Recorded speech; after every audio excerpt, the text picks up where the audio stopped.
காஞ்சிபுரத்தில் கருட சேவை. ஆஹா, எத்தனை அழகான சேவை இது! மக்கள் மனம் குளிர்ந்து நெஞ்சம் நிறைந்த திருமாலின் வடிவத்தைக் கண்டு மகிழலாம்.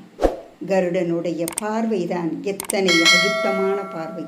அந்த மூக்கை பார்க்கின்ற பொழுது மனம் குளிர்ந்து விடுகின்றது. கருட சேவை என்று கூறுகின்ற பொழுது எம்பெருமான் கருடன் மீது அமர்ந்து ஊஞ்சல் ஆட்ட அத்துணை தோள்களிலும் அவர் எப்படி ஆடுகின்றார்! அவருக்கு வேர்த்து கொட்டாமல் இருப்பதற்காக வெண்சாமரம் வீசப்படுகின்றது. அப்பப்பா, எத்தனை தலைகள்!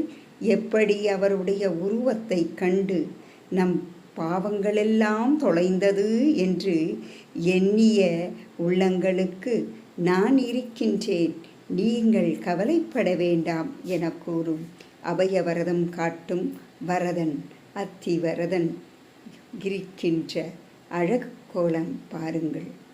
இதோ எப்படி அழகான வெண்மையான குடையின் கீழே வருகின்றார் பவனி. வீதி உலாவில் எத்தனை தலைகள்! அப்பப்பா, இந்த தலைகளை பார்க்கின்ற பொழுது நம் பாவங்களும் தொலைந்தது, கருடனுடைய அருளும் நமக்கு கிடைத்தது.